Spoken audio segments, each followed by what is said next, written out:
Hi, friends. Welcome to our webinar this afternoon. It's a beautiful day on January 30th. We've had winter, a good old-fashioned Midwestern winter so far this year in the winter of 24 and 25. Really delighted to have all of you joining us today. We're going to have a conversation with Jeff Kleypas and Kyle Spowart. Kyle, I should have asked you before we started this broadcast about how to properly pronounce your last name, but the reason for this conversation and the reason I invited Kyle on and invited Jeff on is as I've been traveling across the country visiting with growers. I've been at lots of conferences and lots of events the last 2 months, and there's still another couple of months of lots of events coming up. And we're working with a lot of new growers this year, and we still have a lot of people calling us who want to work with us, which we're quite excited about. And there's this recurring question of what does the relationship with advancing eco-agriculture really look like? And these relationships are something that it's very important to me. I want to advancing eco-agriculture not just to be a company that does regenerative, but a company that is regenerative and has that aspect of regenerating relationships hardwired right into our DNA and how we show up in the way that we interact with the people we do business with. And of course, when you do that, that means you have a relationship that is not transactional and that's not extractive, as is so common with so many input providers. And so there's a lot of questions like, all right, we know what a relationship might look like with a mainstream agronomist that's associated with a fertilizer co-op, but what does that relationship look like with AEA? And so for that reason, I wanted to have this conversation just to have a discussion around what does that look like? What does the experience look like? And what should you be able to expect?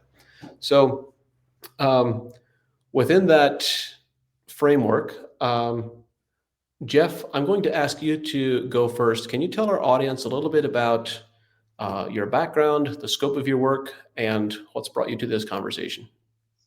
Sure, I appreciate that question, John. I'm a certified professional agronomist, which is a fairly recent um, categorization now of the Certified Crop Advisor program. So, that pretty much in its own right tells a story that I went the traditional agronomy route from bachelor's degree in agronomy from Texas Tech, and then working the whole central U.S. market in various capacities over the last 20 years.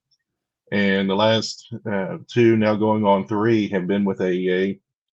And like John said, it's a completely different culture, different environment, way of doing things, which as an agronomist is very refreshing, because I definitely feel that I'm able to provide growers like Kyle a much more intimate uh, recommendation and be a part of their farm, and with the mutual agreement that we're trying to build something not just for Kyle, but for his children and grandchildren, God willing that it gets that far.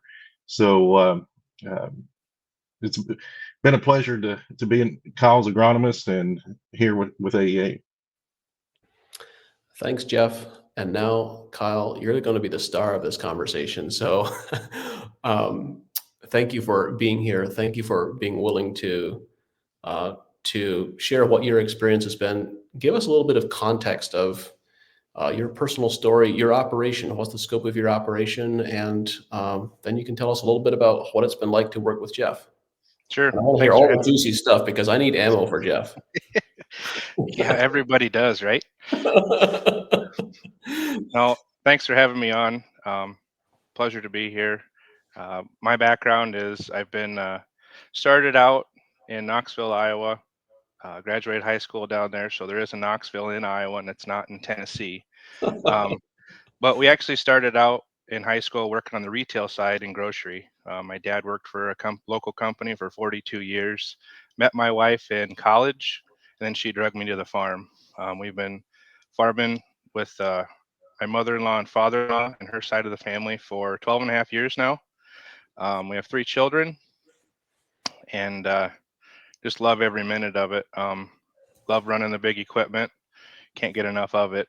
Spring can't come quick enough. So working with AEA, it was honestly it's what drew me to AEA was it's a systems approach. just doing some research, different companies, this, that, and the other thing. You guys had some corn protocols, bean protocols. That's mainly what we do here in Iowa, corn and bean operations, row crop operations. And I what intrigued discovered me, I discovered a decade and a half ago. I think I spoke. I did a keynote at Practical Farmers of Iowa, and I discovered that alfalfa is considered a specialty crop in the state of Iowa. hmm, it Yeah. it's around, yes. All right. Sidebar. Sorry to interrupt. No, that's fine.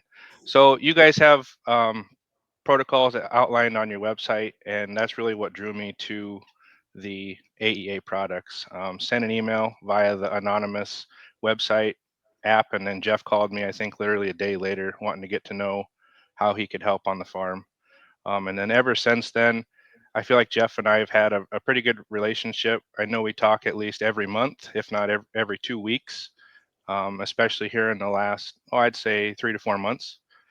Just as we really start to set up, okay, we're going to transition the farm to all AEA products, just based off of what we're seeing during that first year on the trial fields that we saw. So, Kyle, tell us a little bit. You just mentioned you started with some trial fields, and this is interesting because we see some growers that just want to go all in and do things on their entire farm, and then others that want to start with a trial area. Obviously, it depends on probably what they've seen in the area and the neighborhood and their familiarity. But what has your thought process been like in starting with trials and then expanding? So we're a small farm operation, 325 acres of row crop. So we need to make sure we're making the right decision for the operation going forward. We are committing 5 years of AEA product to just strictly one field. And then within that field, we're also doing calibrations where we're not putting down any additional fertilizers. We're using just AEA products. And then we're also not even using any additional products other than just planting the corn in the ground. Yeah. And how rapidly are you expanding and scaling that up? So this year we're going to use all in-furrow product. We've put soil primer on all of our fields. Last fall, we put a half rate on of soil primer, what Jeff's recommendations were. And then in the spring, we're going to go back and we're going to go apply that additional half rate of soil primer. And the reason for that is we sprayed it on top. We're applying cover crops to those fields. So we're spraying it over the top, incorporating cover crops and getting that soil primer incorporated into the soil. And then once we come back, it's like you say in a lot of your podcasts, how do we surround that seed with all the goodness and greatness of the microbiology and all the micros and macronutrients that it needs to get its life going to off to a good start. Yeah. So Yeah, and Kyle, I'm going to ask you one more question, and I'm going to bounce things back over to Jeff. But as you described briefly the frequency of the interactions that you've had with Jeff and what that frequency of interaction has been, but as you were exploring the possibilities of using the AEA products and working with that system approach, what did the initial conversations look like in terms of the conversations you had, looking at agronomic data, making recommendations? What was that process like?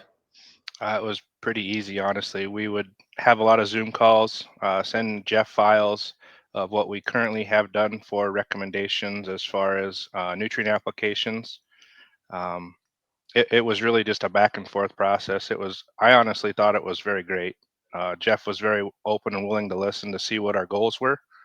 And I think that's what everybody has to do is set goals and set a timeline as to how much you're going to be committed to a change. Change doesn't happen overnight. You have to commit to the change. What thoughts did you have? Sorry, I said I'm going to go to Jeff with the next question, but I changed my mind. I'm still coming back to you. What was the scope of the information that Jeff was looking for, and how was it different from what you might have experienced in the past? So what we had done before we had met Jeff is we were kind of getting into we wanted to dive into the soil health side of the field. So total nutrient digestion test, PLFA tests, and then we were also starting to get into the Haney test. So all that information went directly over to Jeff, and it was seamless because he's an agronomist. He knows what he's talking about, right? So he We knows how hope. to read those tests. No, he's very knowledgeable in those tests and how to read those tests. And then once we got into we committed the one field to AEA products. The SAP testing was it's a different cadence, and I hope we do better with it this year. But it's a different cadence, and you've got a few podcasts out there on how to try and get that cadence going, since the corn and bean growing season is so short, and if you get behind on it, it's not scary, but you just have to keep up with that regular cadence. If you think the corn and soybean season is growing short, well, let's not get started growing spinach. Yeah. Thank you, Kyle. So, Jeffrey, I'd like to get your perspective on when you begin working with a new grower such as Kyle. What's the scope of the information that you are looking for, and that you need to make recommendations that you have confidence in?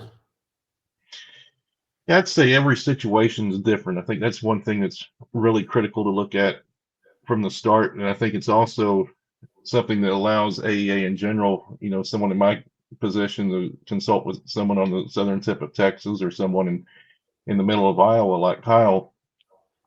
But, and this is, I think, also partly just because of the way I was trained locally as an agronomist. We didn't rely on soil tests and things nearly as much as even some of the conventional areas in other parts of the state and country. But we never talked about SAP testing. We never talked about total nutrient digestion testing, and just the whole scope of things that we look at here at AEA. And the one thing I like to do right off the bat when talking to a grower that first time is just get a good overall sense of their farm, what their goals are, and see, initially if they're even a good fit to work with AEA, and vice versa, if we're a good fit for them, because we do things so much different than what, mainstream agriculture is used to. But, once we get past a whole series of conversations there, then start collecting that data like Kyle was mentioning, so that we can start having real conversations about how to achieve those goals.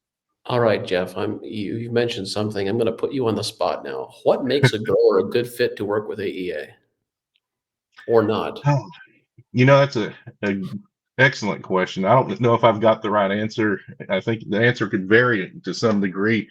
Oh, But I Jeff, think it depends on the answer. the biggest thing for me is just having an open mind and being able to look at things differently, and not by the textbook that we were all taught by 20 years ago. Because I don't care if you're a farmer or an agronomist that's been doing this for 20 plus years, we're all a product of what we were taught, whether that be right or wrong. And I'm humble enough to admit now that after seeing everything the last 5+ years, even before working at AEA, that we don't necessarily need all those things we were taught 20 years ago in agronomy. And I even was curious enough to look at what the course description and coursework is now at Texas Tech for an agronomy degree.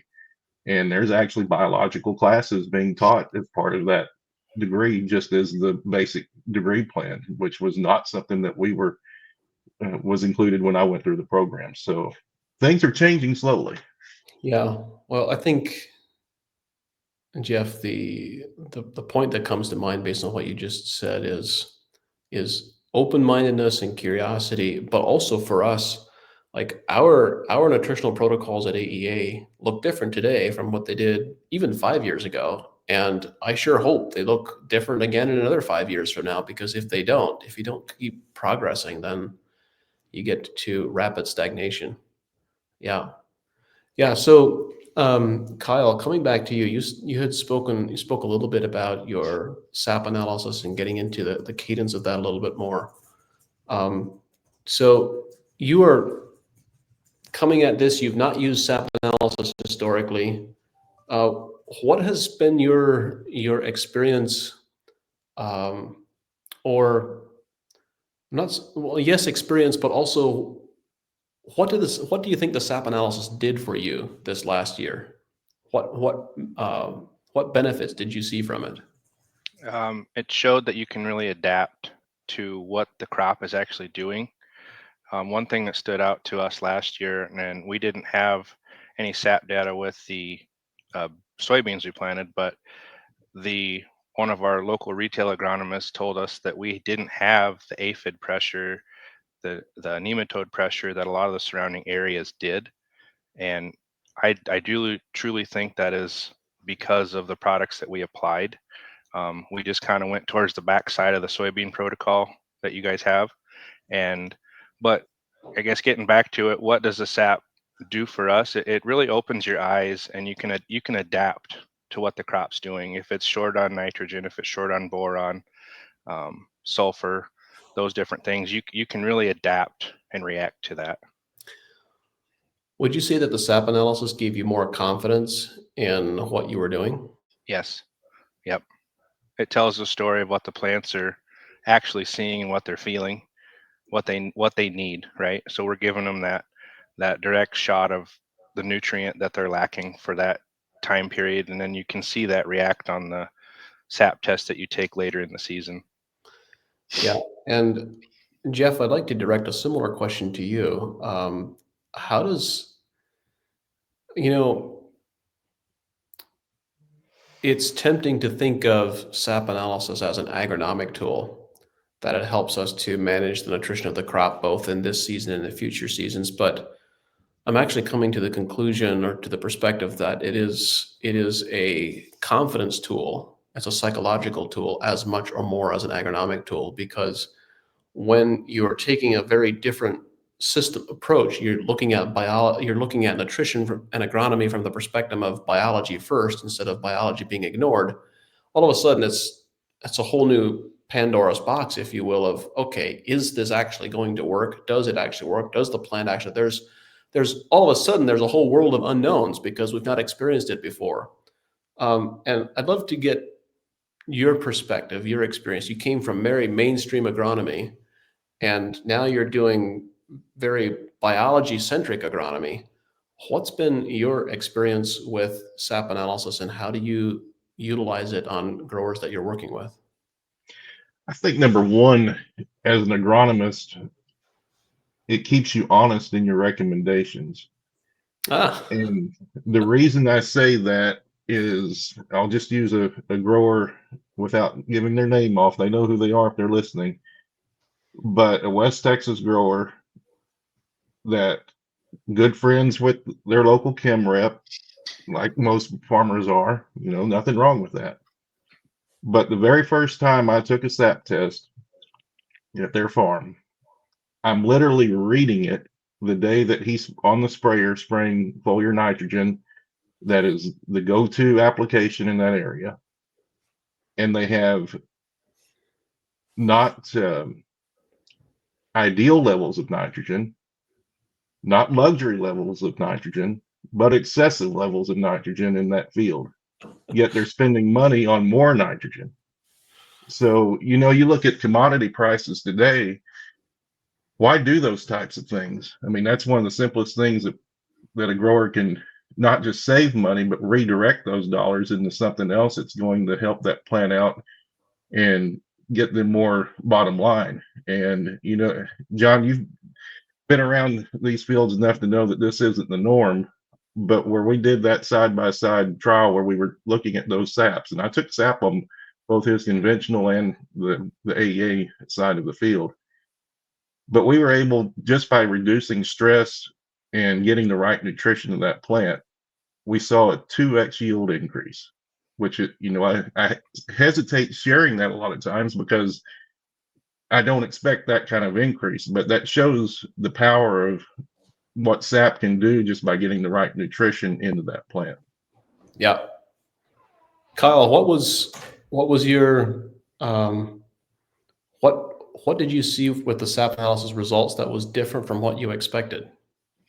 The nitrogen levels were lacking in the first application, and then obviously we over applied probably with the second application. And it's like what Jeff said.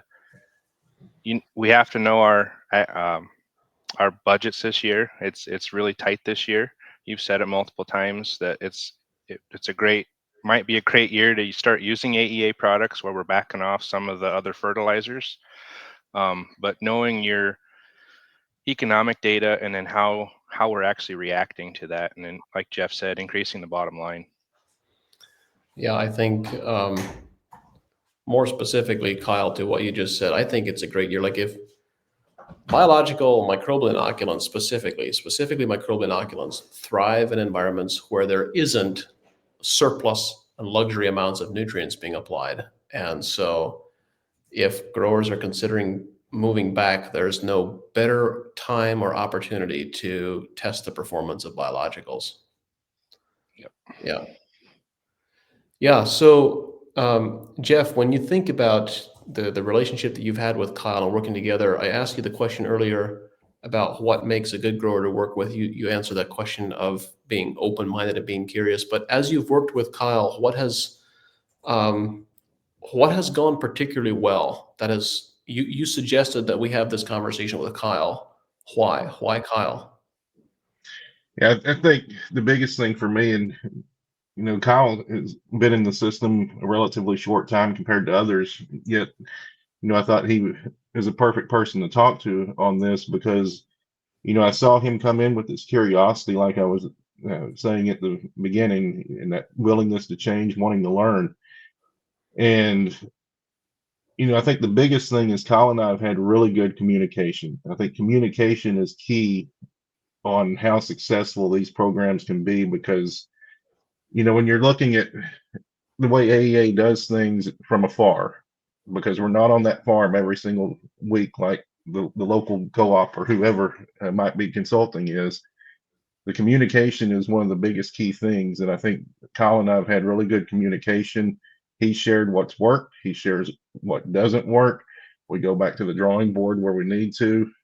I was able to make a farm visit during the growing season last year and see some of the things in person. So, I think those, when we do get to the field, those help. But I think the biggest thing is I see Kyle's drive to improve his operation, and he pushes me to be a better agronomist. So you just preempted the next question I was going to ask, which was about the frequency that you've been out to the field. So you've been to Kyle's farm once, and other than that, it's been completely remote consulting. Yes. Um, what has that been like for you, Kyle, as a grower? Ideally, it seems like the ideal would be to have people with boots in the ground more often, and yet there's I know with our team at AEA, we do a lot of consulting that is almost entirely remote, and we're on the field only very occasionally. But what's your experience been like with that? It's been great.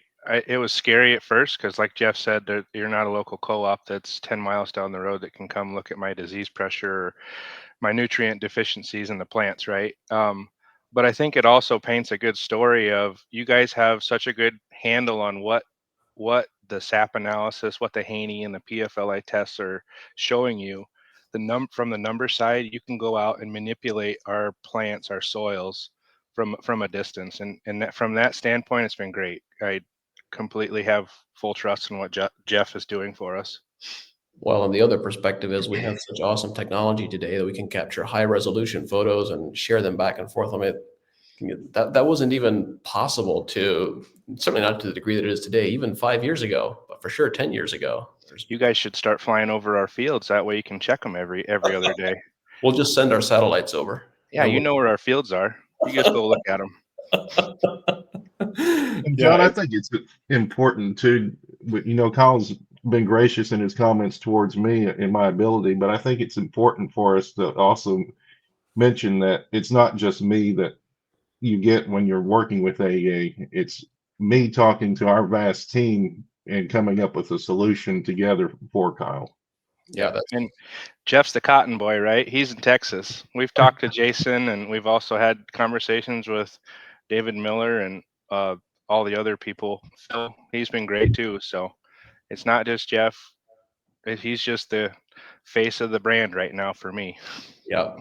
Yeah, thank you, Kyle. That's such an important comment and such an important moment because I think one of the things that we've come to realize as a company is when we think about regenerative relationships in an ecosystem in a field context, it's never between two specimens, between two organisms. There's always a community. And so how do we work together as a team and as a community?